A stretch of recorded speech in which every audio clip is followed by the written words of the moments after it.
going on YouTube? Today, for the third time this year, I have my quarterback rankings with the actual promise to finish out all the positions this time, as that promise has not been fulfilled so far. But we're actually going to do it this time, and as the other two times, I think you were on the first one as well. We have Ian Cummings here again to talk about these quarterbacks with us, but it'll be the best one. Yeah, I've really gone into these prospects. Ian Cummings, one of the best in the business, so he's also gone into these guys a ton. So we got a great video for you here, and Ian's going to give us some insight on these quarterbacks as well. But let's get into my quarterback rankings after you say hi, Ian. Hi. And all right, we're good to go, right? Yeah. What's up? Yeah. Good to be back. Good to be back. Good to be talking quarterbacks. Obviously, went to the Senior Bowl this past week, so time runs together in draft season, man. It's always going. But recently went to the Senior Bowl. That was a great opportunity to see these guys, and you never want to change your opinion too much after the Senior Bowl, but it can open your eyes to different perspectives. So that was good, at least for some of these guys. Yeah. And let's hop into it. I mean, just from the first graphic, you can see, how some things have changed based off the Senior Bowl and such. Starting off at number one, I have Malik Willis. And, as you can see, these are my day one quarters, quarterbacks. And I got Malik Willis at number one. I actually had him at 5 for a while, and as a second rounder, because I'm not somebody that likes to take upside very high unless, they're someone that's already established to be really good at certain things. And for me, Malik Willis, I just didn't see a lot of this stuff. I thought it looked like he was playing Madden. And that's just kind of the way I viewed him, was it looked like he was playing Madden, and that wasn't the guy I wanted to take too highly. But I think after the Senior Bowl, he had his struggles at times, but for the most part, he showed some really nice things. He did show that he does have great accuracy. He does have a good arm. I think probably second to only Carson Strong as far as, arm talent. Nice mobility, and I think with a proper coaching staff and proper development time, this guy could be legit a top 5 quarterback in the league. The only issue for me is that I just didn't like taking him so high, because you're not going to get that development time or that great coaching staff if you are picked so highly. But with teams like the Panthers and the Steelers looking at him, that might change. So he's moved to my quarterback 1. What do you think about Willis? Yeah, I mean, the upside's always been paramount with Willis. I mean, investing in the high-level potential that is there. And I think the Senior Bowl was a good way of, we know he's not a well-rounded, we know he's not a finished product. The question is, does he have the mental acuity? Does he have the mentality that you can work with to develop him? And I think that, he at least sold a few teams that he has that. I think there were some moments in practices where he was going through progressions, just building a little bit on his game. Obviously not going to solve everything in 1 week, but you can do enough to convince teams that you're worth the investment. I think he did that. Do you see him as a guy, because I know people were having this conversation, a guy that might need to sit out his entire first year? Do you see him as that kind of guy who, it would be nice to get a bridge quarterback to ease him in so he doesn't have to start right away? Dude, I mean, I see him as and it's weird, right? Because this doesn't ever happen.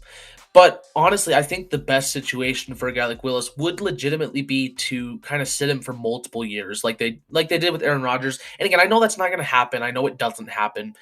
I think best case scenario, that's what would have happened.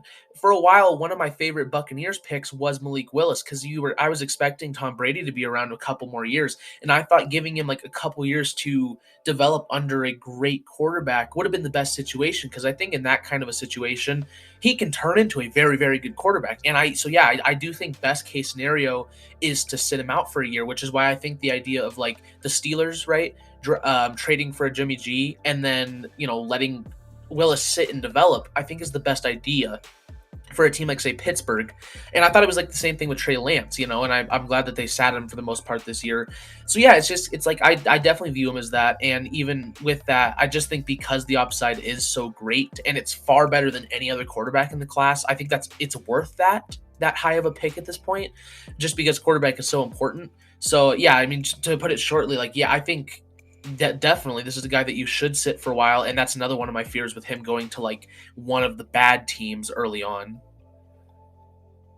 Yeah, and I can see that too. We've seen that multiple times over history. Bad teams kind of exacerbating issues for guys who are talented, but aren't quite complete quarterbacks. I think you can play it by you can always play it by ear a little bit with the development. Like if he is picking up things a little bit faster than you expect, maybe get him some reps in like week 14, 15, a little bit down the road. But yeah, I'm in agreement too. Like I don't want him to start right away in an unsavory situation. The talent's there though, and we've seen in the past, bet on traits because at the end of the day, you might be facing a Josh Allen or a Justin Herbert or a Patrick Mahomes in the playoffs, and having a guy who can match them with the physical traits could be the difference between you moving on or going home. So that's always something to take into account. Yeah, like I said, quarterback. It's just obviously so important. So I think it's worth it enough as my number one in a poor class for the most part. And part of the reason it's poor class is because even the jump from 1 to 2 is a pretty big leap in terms of potential. And with Kenny Pickett, he was my one for a while. After the Pro Bowl, he did move down. Pro Bowl, Senior Bowl, he did move down to 2.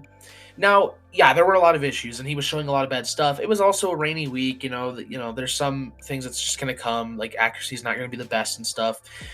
With Kenny Pickett, though, I think he brings the safest option out of any quarterback in this class. Like, if you were going out to find yourself a quarterback that could be like that Teddy Bridgewater, maybe something like that, it is Kenny Pickett because he's just it's similar to Mac Jones, right? Where you knew coming in that he was going to be a safe quarterback that in the right system could turn into a good quarterback. That's exactly what Mac Jones is, and that's why it was good for him to go to a team like the Patriots. And I think it's kind of the same thing with Pickett, where he's going to be a starter level quarterback, lower end starter level, but in the right system is someone that can lead your team to the playoffs. And I still love a lot about him. I think, he's technically one of the better sized quarterbacks in this class because there's a lot of guys that ended up being like 6 foot. With their actual measurements. So Pickett, that's nice. And like you've said in the past, like for mostly a pocket passer, he actually brings really nice athleticism and can escape the pocket very well. I mean, obviously everybody will point to the fake slide, which shouldn't have counted, but stuff like that, which is great to see. And obviously the concern is mainly his hands. And just not a lot of potential, but I think it's still worth number 2 in this class with, again, just not a very great class. Yeah, he's still my QB1. And I think people are selling short the upside a little bit with Pickett. He doesn't have an elite ceiling, don't get me wrong. But I do see him as a potential Derek Carr type quarterback. I think he's got good athleticism. In high school, he tested with like a 4.75 and a 35-inch vertical, so that kind of provides the baseline for what he's going to test at in the combine. So I'm really excited to see what he tests there. He's got great agility too in the pocket. You see him, turn on a dime and evade rushers and get out in space. One of the issues for him is kind of evading pockets too soon, gets spooked sometimes. But the off-platform ability, the flexible hips, the ability to kind of adjust his arm angles, and he's got a good arm. It's not an elite arm by any means, but he can get good velocity off script, off platform, and he can throw from different arm angles. So I'm a big fan. And then on top of that, the thing that separates him at QB1 for me is the mental traits. The experience, obviously, but beyond that, being able to knowing how your eyes impact the field and knowing how to read the field and see the field quickly. There's throws where he'll manipulate defenders and open up windows for himself, and then anticipate those windows. So having that conceptual knowledge of the field and how it's working ahead of you is a great thing for a quarterback. And I think on top of that, he's got the physical tools to be a starter, with a good arm and the athleticism too. So I'm a big fan of Kenny Pickett.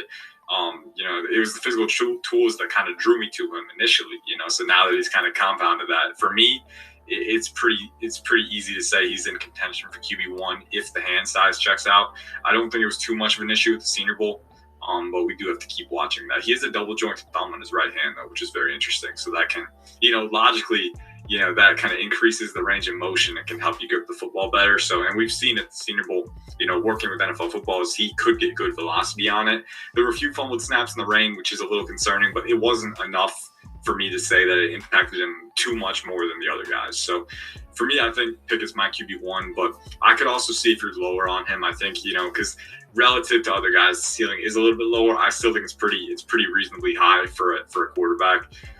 But he's definitely up there, top 3. I think, top 3 or 4. I don't think he'd fall beyond that. I think he's kind of in that range. I still think the people that have just written him off for his hands are just I mean, I just don't agree with it. And You it's have, weird actually yeah, you have because to, yeah, I take have a into double account. jointed thumb, Yeah, and I'm really trying to figure out how that helps with with holding the ball because like even right now I'm trying it and I just don't see how that helps personally.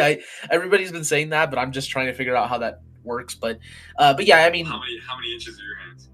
I have smaller hands, we'll say that. But to Yeah, be fair, they're not much smaller than Pickett's. So, uh-huh.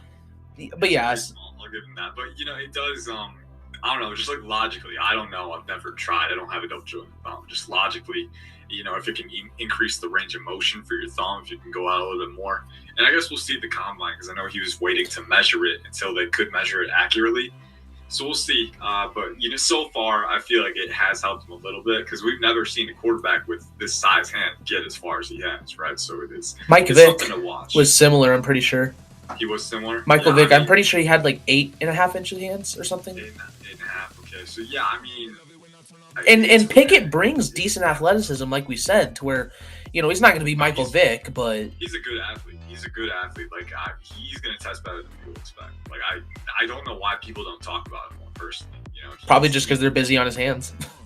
Probably honestly, I would be surprised, but he can move for sure. Yeah, but moving on to number 3 though, we do have Sam Howell, and I was impressed with him at the Senior Bowl as well. I think probably him, He almost Willis, did Pro and Bowl again. yeah, Yeah, him, Willis, I and caught that. I Ritter. caught that. Him, Willis, and Ritter were probably the top guys at the Senior Bowl for me.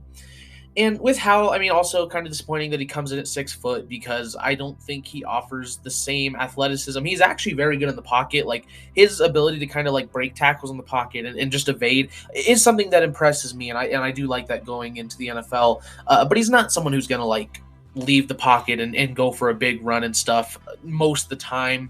I also think at the same time that he did really well this year considering how much he lost. I mean, the offensive line was pretty horrific, and he lost what? Diami Brown, Michael Carter, Javonte Williams, all these guys, the receiver I'm forgetting. He lost Daz a ton Newsome. of guys. Daz Newsome, yeah. Yeah. And I think he performed really well actually for that. And also the fact that like I think he made a lot of good throws despite being in a very RPO heavy system. So it's kind of one of those guys where I think he could be a bit more in the NFL than he was in college, just because of where what he was. He was projected to be a top 3, maybe even the first pick before he lost all his talent around him. So I still really like Howell. I don't know if I'm taking over Pickett and Willis just because he doesn't have Willis upside and he's not Pickett safe, but I think he does bring a nice mix of potential with just experience at the position.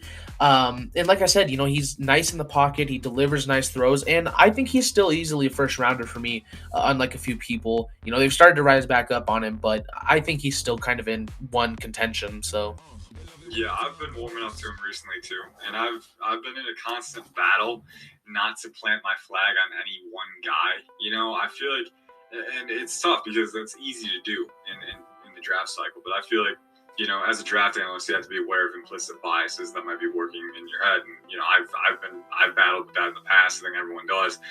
But I feel like planting your flag on one guy can dissuade you from considering other guys as legitimate options. And, similarly to planting your flag against a guy, like, oh, Hal was not it. Desmond Ritter ain't it. These guys ain't it.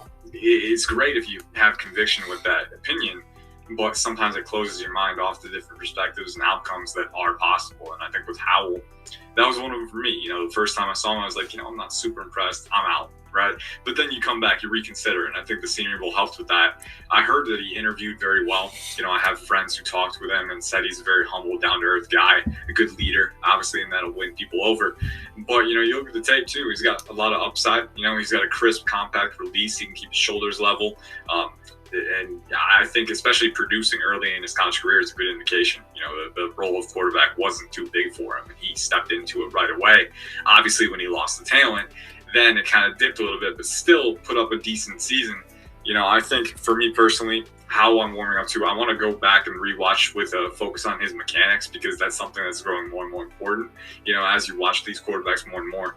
From what I remember, he does have a little thing at the top of his drop sometimes where when he's throwing on his release, he drops his back foot again a bit, and that can tug his shoulders around at times when he does do that and impacts his accuracy. But aside from that, I think there's you said it really well.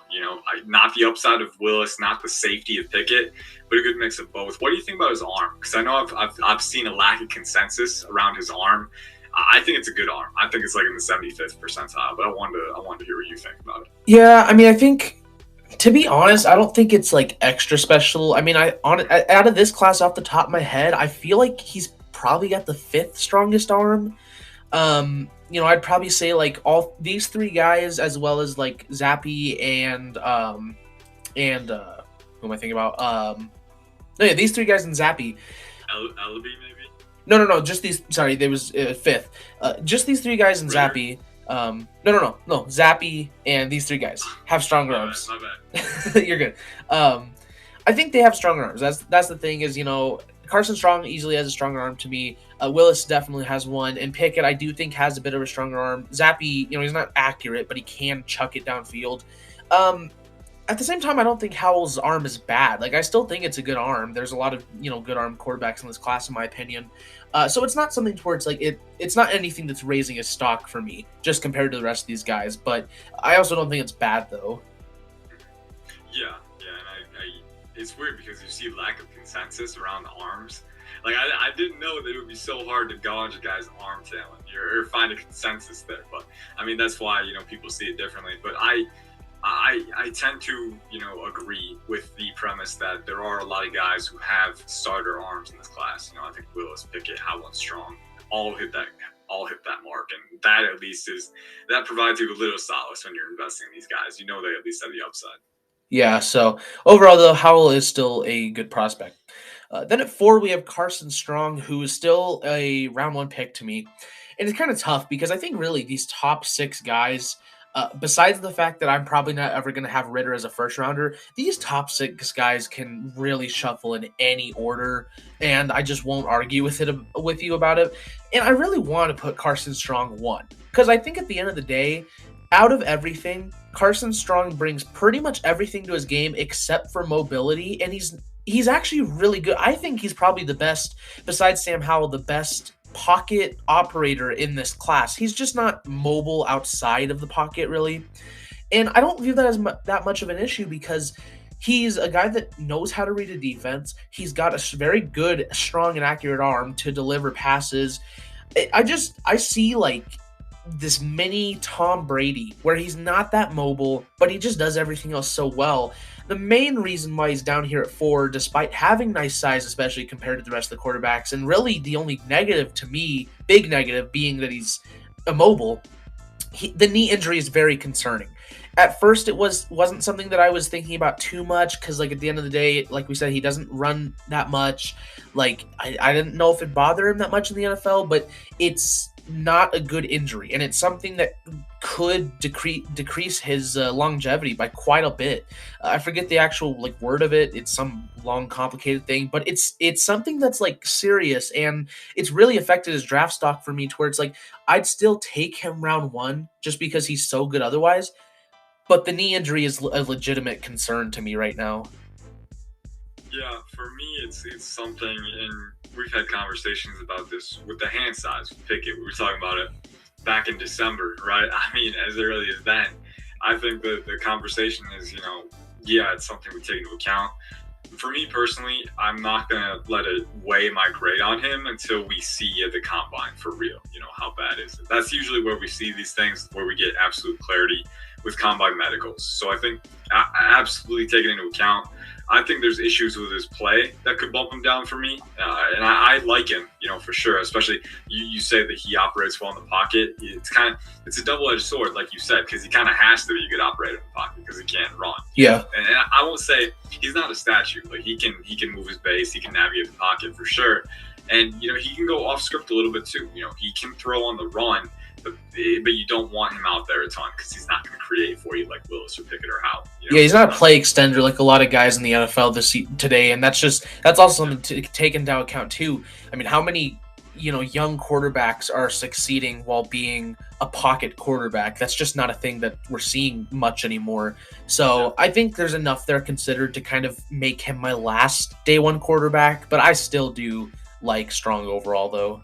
the arm is really good. It could be the best arm in the class. I think Either it is the best arm in the class. yeah, it's either him or Willis. Like for me personally, I'm cool if you have either one, but it's one of those two. I feel like, but Strong's is definitely up there. I mean, not only the velocity that he can put on it, but how he can adjust his trajectory while maintaining his velocity. It's really impressive.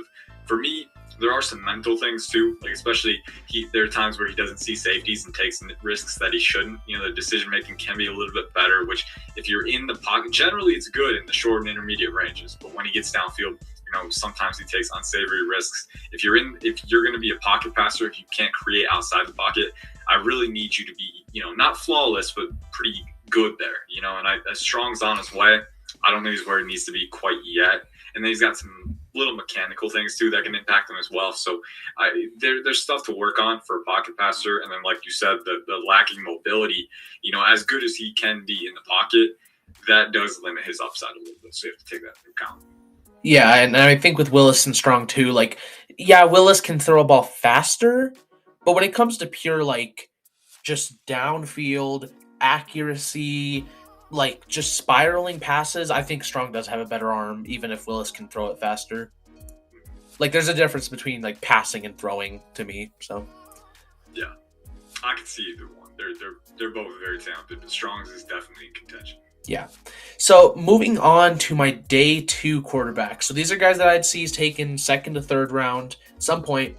Number 1, I have Desmond Ridder. Ridder, me and him don't have a great track record. I've never been a huge fan of Ridder, and mainly because of his accuracy. Because he showed some really nice things at the Senior Bowl. Like, he showed that he can be accurate time to time, and he does have great velocity on his throws. He's athletic. He brings so much to his game, which is great. But I cannot get over that he has had some really, really what the passes. Like, I can't get over that personally. It's just he brings a lot, and I do see the upside, but I just have like flashbacks of like some of his worst passes, and it's really really bad. It's kind of like Matt Corral to me, like 2019 2020 Matt Corral, where he has some very high highs, but his lows are like god awful to watch. So I appreciate what I've seen from him. I think he will turn into a solid backup in the NFL that has starter play in him. But his accuracy, unless he figures it out in the NFL, because maybe with better coaches, and I don't know if you can get super better coaches in the NFL compared to Cincinnati, but maybe if he gets a good coach, he can fix that. But some of the accuracy has just been horrible. So for me, he's a day 2 quarterback. Yeah, my goal this offseason is to come to a completely independent conclusion on Desmond Ridder, because to this point, man, I still don't know what to think about the guy. Like, you see, it's so weird. I saw a couple tweets today saying, if he's not your QB1, what are you doing? It's like, all right, like, hey, I respect your ability to have a different opinion, but that's not what I've seen so far. But hey, I'm going to reevaluate, and I'm going to try and, kind of entertain those possibilities a little bit, because, at the Senior Bowl, he had a really rough day 1, but I really admired his ability to rebound and grow over the course of the week. And I think that the accuracy is still it can be inconsistent from down to down, which is not ideal.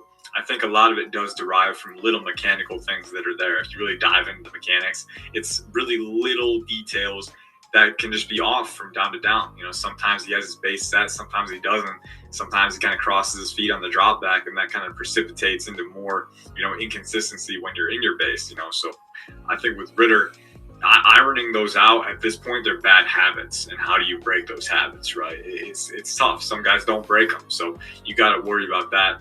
I do like the upside. I do like the character.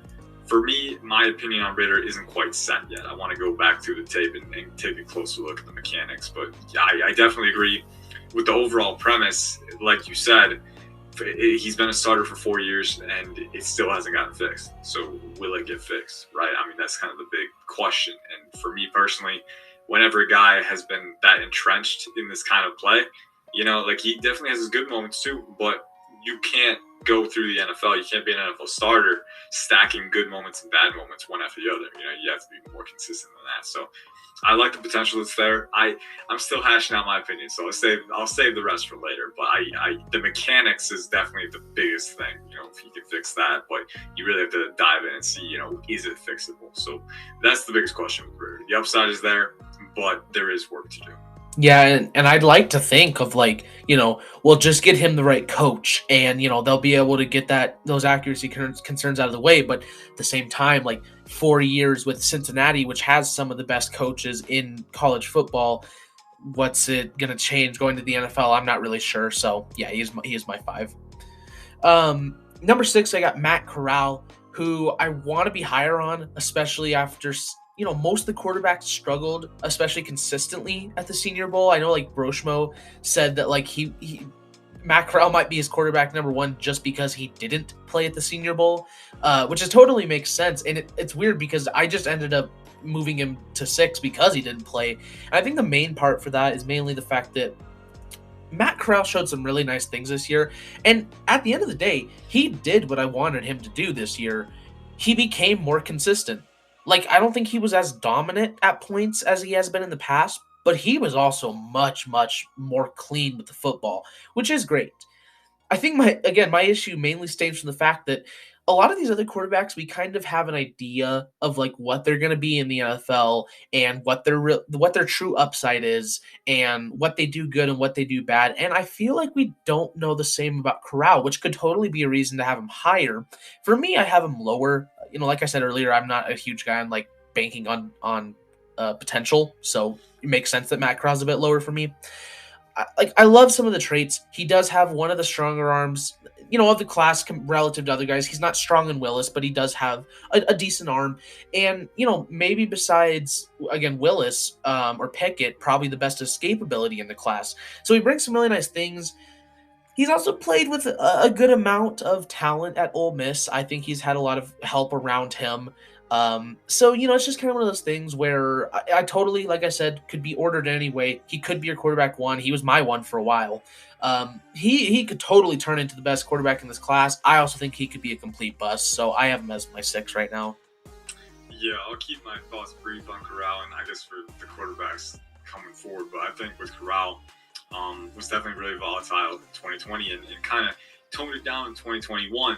On one hand, that's great. On the other hand, you look at how they used him in that Ole Miss offense, they took a lot off his plate. There's a lot of one reads, a lot of RPOs, a lot of simple concepts where he didn't really have to do a lot, and yeah, he's got a great arm. He's athletic.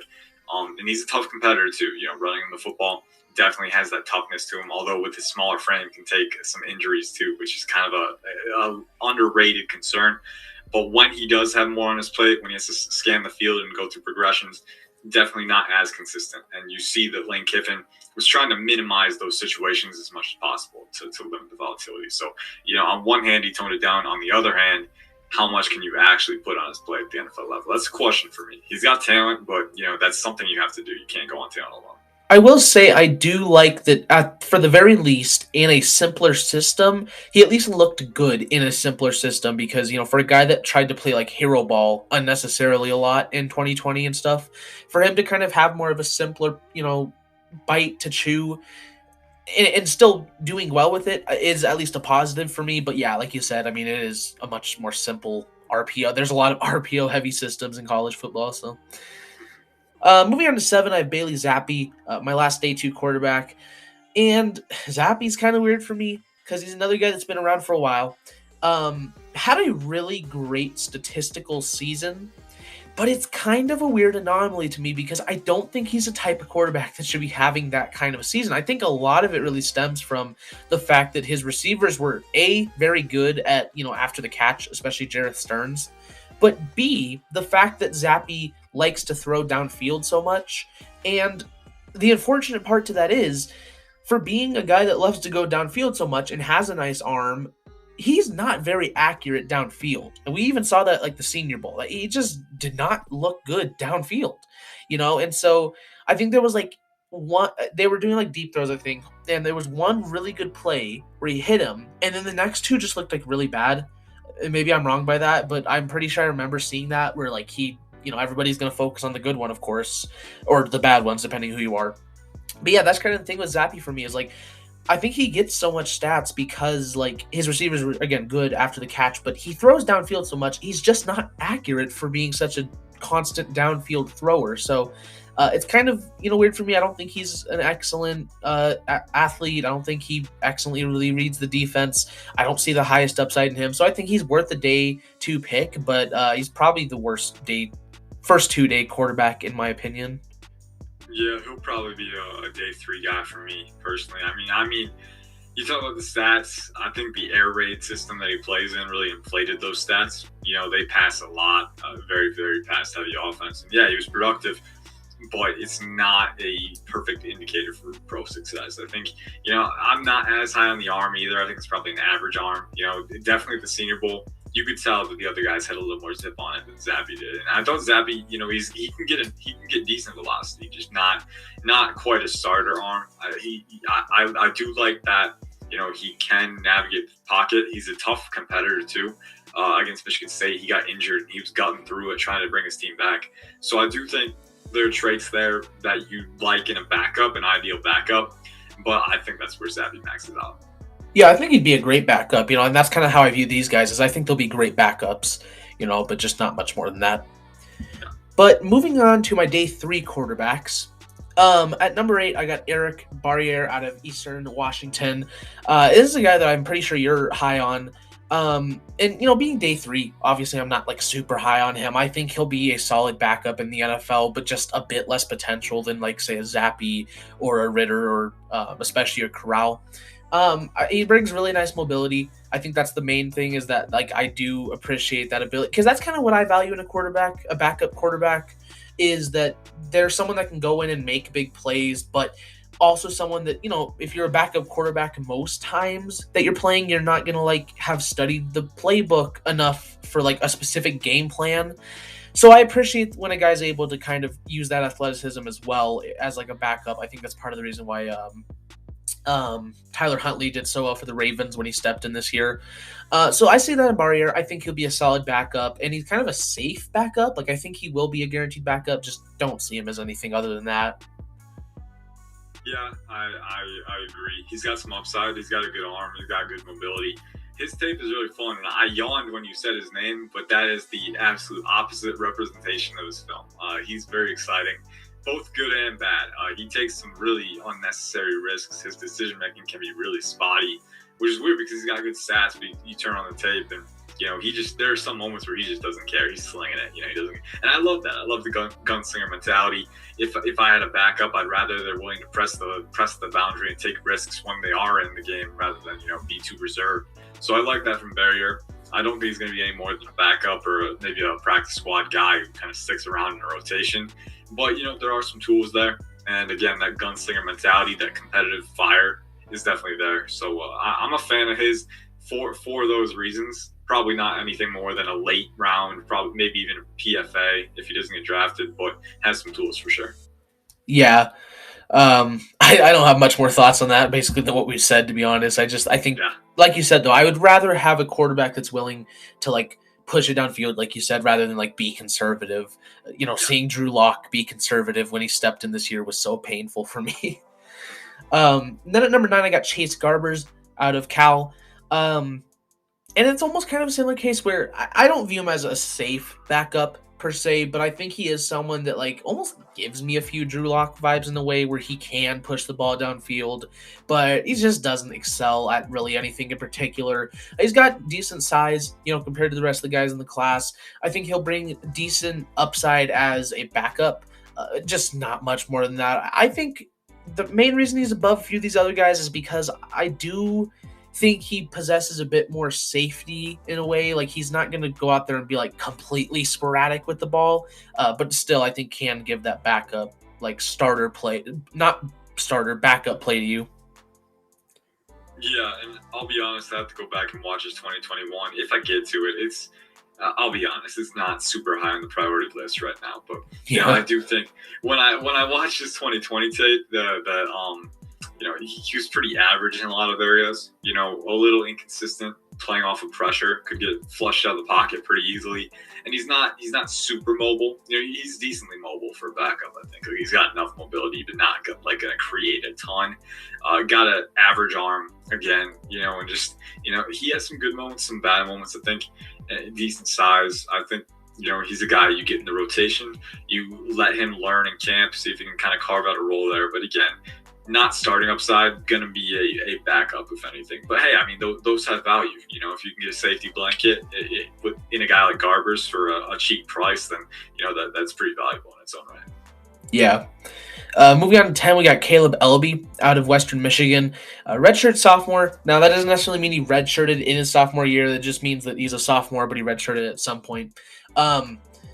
We're kind of back to the train of, a guy that I think is able to push it downfield. I like that in a quarterback. I think he is a little sporadic with the ball to where it's not something I'd take over a Garbers or Barriere, but, someone that does bring backup potential, and I would definitely be worth taking. I think, mid day 3 for me, just not much more than that, to be honest. I think he has a nice arm for the most part. And decent athleticism, but yeah, just not much else other than that. Yeah, where would you rank his arm, you think? Because I know that's gotten a lot of hype on Twitter. Yeah, I mean, I definitely don't think he's above anyone on the first 2 days for me, even above like a Zappy. I'd probably say right after Zappy, to be honest. So he ranks probably as 8th for me. He's not someone where I looked at him and said like, oh, this guy has like a starter level arm. I didn't really see that from him. Yeah, I like the arm for sure. I think Elvie should have gone back to school. If I'm being honest, I think he has some things to work on. There is some upside there. Again, and he's tough too. He's a really poised quarterback who can really go blow for blow with some of the best. His duel with Pickett was pretty exciting. But yeah, probably gonna be a backup. I think there are some tools there where maybe he can be a solid spot starter. But he'd probably be in this range for me too. Probably I might have him at 8 or 7, a little bit higher, but still, not really banking on him as a guy that's gonna get starting reps. Yeah, definitely not.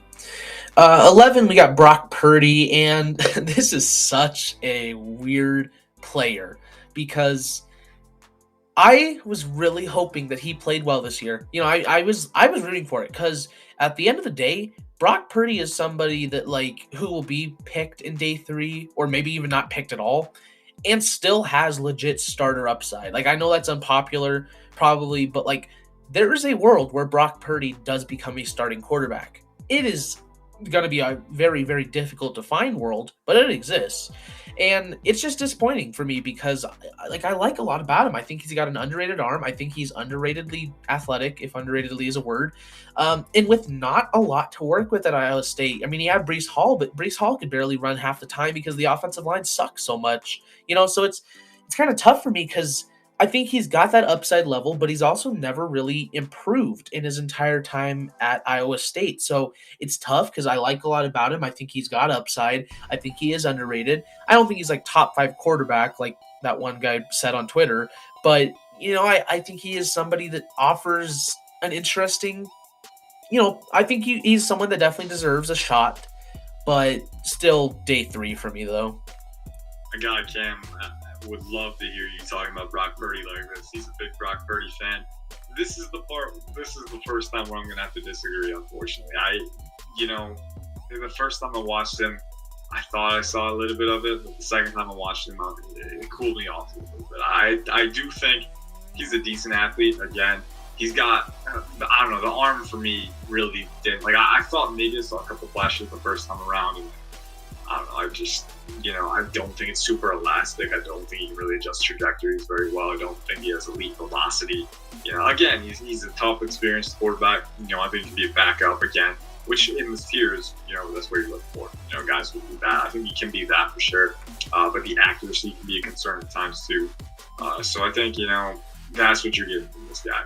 I think looking for the, I don't quite see the starter upside, but I don't think he ever gets to that point anyway. So, it's probably not. Yeah, I mean, I agree. I don't think he'll ever really get that shot to be a starter, even though I think there's a chance he could be. I don't see it happening. So, yeah, I mean, I definitely get what you're saying. I mean, I also think, at this point, he's probably a 6th-round pick, so it's not something that you're going to be banking on to be a starter, obviously. Would you say it's pretty unlikely? Yeah, probably. Yeah, I had to throw that in there. Fantastic dad pun there, Ian. Yeah, I know. Yeah, it's a little sad, but we got it in there. Well, you know the saying, if you're making dad puns, one's out there. Exactly. There you go. Oh my goodness. Oh my goodness. Moving on, I have a few other day 3 quarterbacks. Number 12, Jack Cohn.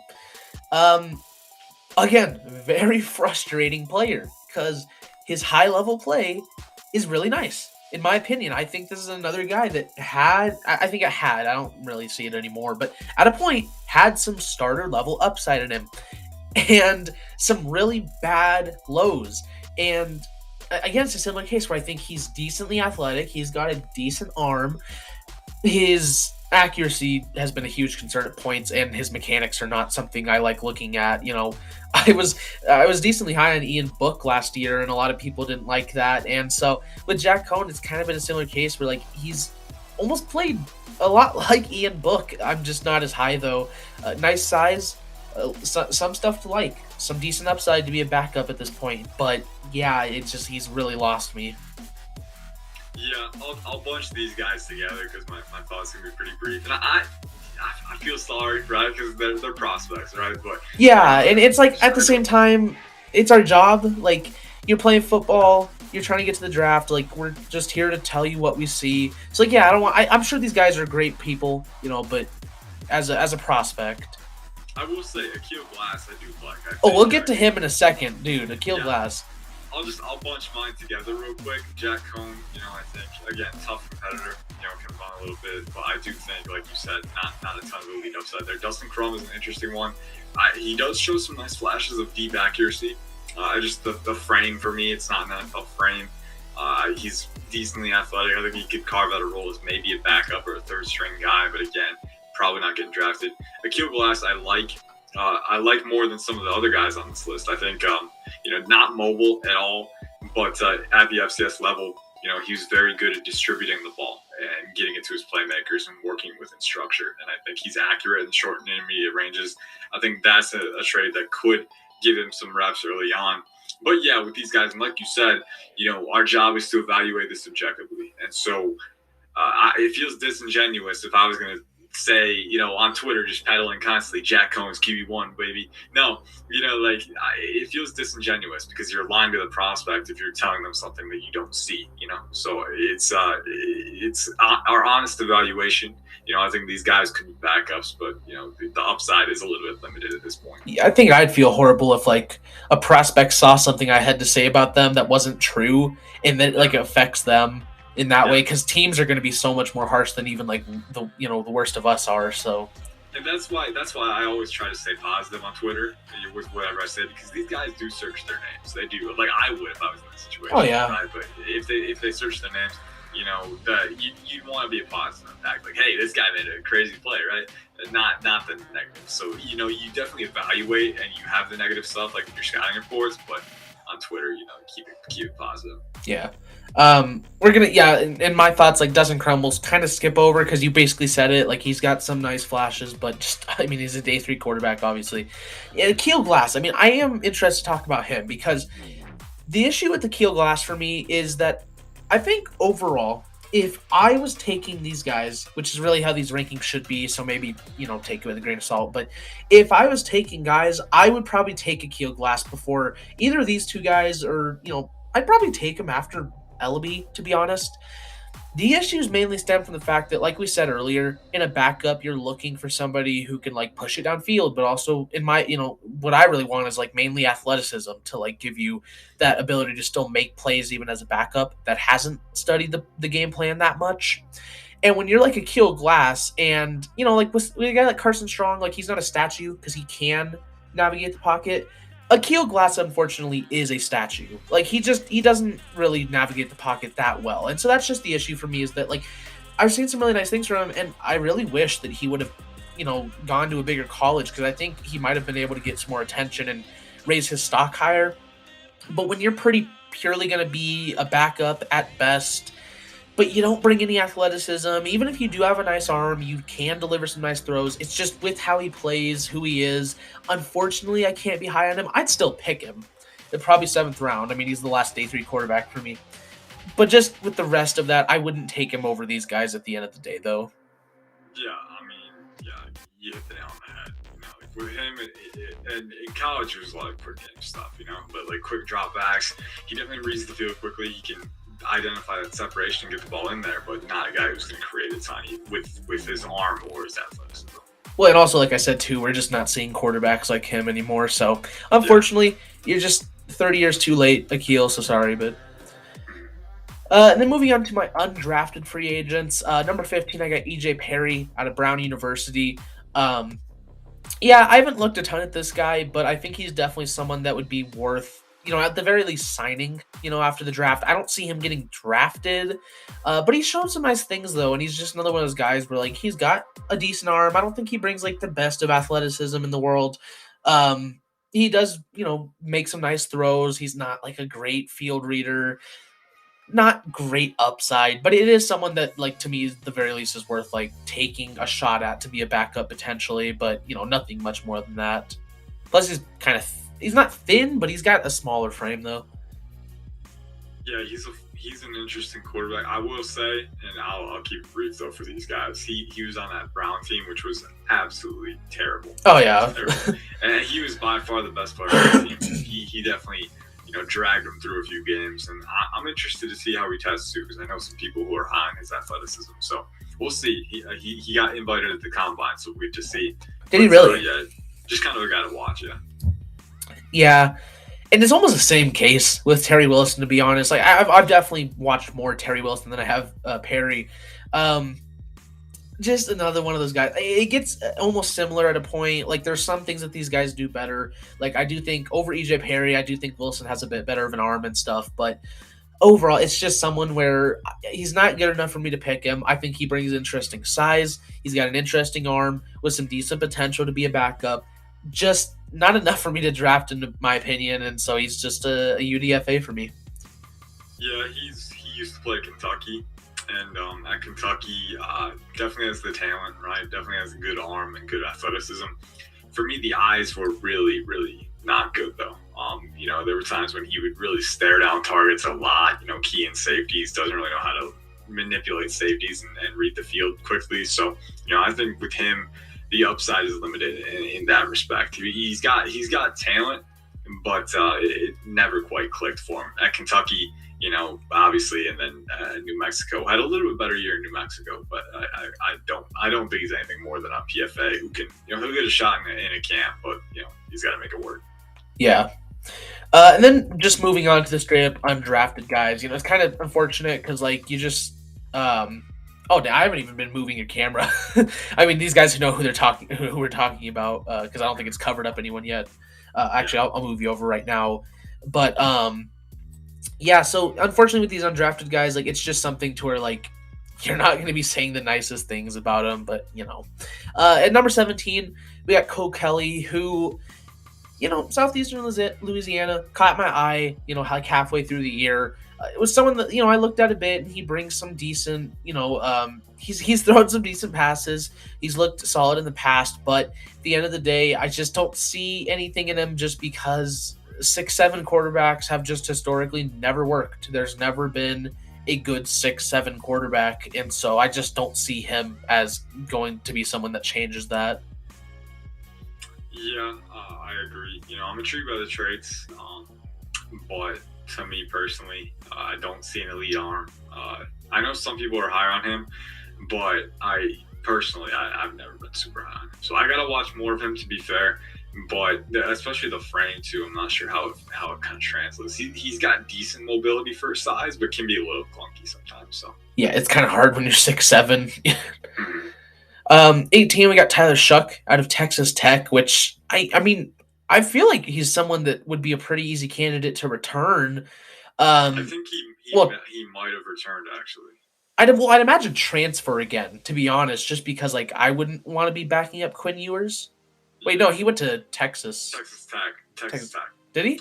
Yeah, or Quinn Ewers went to Texas. Yeah, so Oh, he did. Okay, Stroh's okay. I was thinking with because I just remember it was like Texas and Texas Tech. I missed the two up for a yeah. second, but Now Texas Tech did have Donovan Smith break out toward the end of the year, so Shuck being there, I'm not. He'll probably be buried there too. So it's that's not ideal. I think he should transfer. I don't know if he entered the transfer portal yet. But he should. I mean, because he's here for a reason. Like, I don't see him getting picked. He's just not done anything. There's decent traits there. Like, I think out of these four guys, easily he's got the most traits, but he's just not done anything with them. And so I feel like transferring has to be the best and only option for him. But yeah, I think and I think hopefully he does because I don't think. And I was never super high on the traits. I know a lot of people were kind of hyping him up before the year, and he's a good athlete for sure. The arm to me was nothing special, and he was really inconsistent executionally, operationally, and we saw that. That was kind of why he lost the starting job. Part of why he lost the starting job to Donovan Smith, and I think Smith played well enough down the stretch. Being a redshirt freshman too, Smith, I think he'll be able to keep it. So I think Shuck should transfer. If he was to come out this year, he would be in this range. He would really be of interest. Yeah, I wouldn't sign him personally. 19, Mackenzie Milton. And like I said earlier, like I don't want to get mean with these players, but these last two guys, Milton and King, I just don't see much of anything. I mean, they're both players that have made some good plays at points, but I just don't see an elite arm. Both have decent mobility, but I just don't see anything other than that. And I would have put De'Aaron King over Milton because I do think at the end of the day he's a better quarterback. At the same time, 5'8's a little too short for me to be a quarterback, especially when you haven't played that great at 5'8. So, and being sub 200 as well. Yeah, I think for obvious reasons, like they've not performed that well in college. They don't have the frames. They've got a few traits, but they just don't have anything for me to really consider. Like I could at least consider signing Kelly and Shuck after the draft. I just don't see much of anything with these two, to be perfectly honest. Yeah, Milton's almost my size. I'd be a scat back if anything, so it's not ideal. Milton, I do, admirable leader. Rebounded from a really, really tough injury and saw the field again. But, I mean, like you said, the mobility, his arm is below average. It's quantifiably below average. He can't really get good velocity. He's really just kind of I'm not even sure it's a backup to your arm. It's pretty low on the spectrum. Again, he's got good mobility. I think he's a good leader. But I think it's where the upside ends with Milton. Hopefully he can carve out a place maybe for a couple of years, with his high character, a good guy to have in the locker room. But again, not, the high level traits aren't there. Derek King, I'll have to double check, but I think he may have been taking reps at wide receiver at the Shrine game. Really? I think he was, which, with his size, teams probably aren't going to look at him at quarterback at the next level. Yeah. So I think that's how it is, but I'll have to double check. I'm not for certain. I could be misremembering, so I'll double check. But that could be an option for him. And to me personally, I didn't see elite athleticism. I saw good to great for sure, especially at the quarterback position. But if he's going to be a wide receiver, probably just an average athlete, a wide receiver. So I mean, it'll be interesting. But he does have that 5'8" and then almost 200 pounds. I mean, pretty dense for 5'8". So I mean, he's got that going for him at least. I'm just trying to think of like at receiver, what does he bring that would make me want to take him any more at receiver than quarterback? Like, yeah. I mean, it's a tough situation for King. Personally, I don't know if he even makes it. Carves out a role. But you never say never with these guys, right? So I guess we'll see. Yeah, and I mean, all rooting for him, right? Because if he could make it to the NFL and be a great player, like obviously that's what you want at the end of the day, but.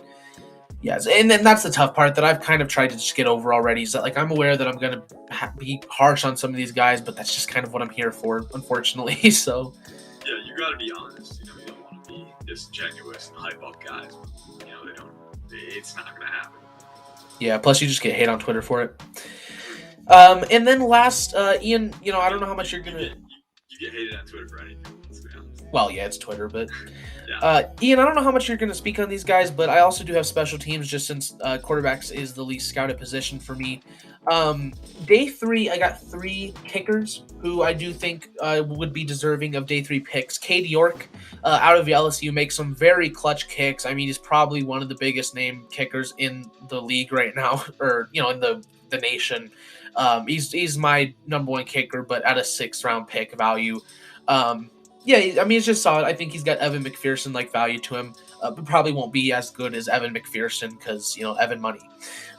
Number two, we got Parker White out of South Carolina. Big dude, and brings a pretty good leg. Very accurate for the most part. Also can make some big kicks. And these kickers aren't going to be super in depth. It's just who's good and who's not, basically. Nick Skiba, pretty small guy. Still, same. He can make some very nice kicks. I think he'd be worth a day three pick overall. Anything to add to these guys, Ian? Again, I know you don't scout the special teams that much. No, I haven't even started, to be honest with you. For me, it's an opportunity cost analysis. Like, I could do this, but there's guys at other positions that I just think right now more valuable to spend time on. I'll ask you a question though: which of these guys has the best kick trajectory in your opinion? Oh, Cade York for me. York? He makes some very good kicks sometimes. That's good. That's good. I was testing you to see if you could answer that, so that's good. But okay, I'll run it back with Ali and see what he's got. For those of you who don't know, Ali, PFN, he is a big special teams proponent. So I'm kind of the anti-Ali in that department. I mean, not quite. Like I'm not like special teams don't matter. He's not hating special teams. I don't go that far, but he just doesn't care. I just don't. I don't care. That's basically it. And then my undrafted free agent guys, it's kind of tough because I actually really do like these first three guys. Cameron Dicker, solid kicker. Gabe Burkick, maybe it's Burkic? I don't know how you say it. I think it's Burkic.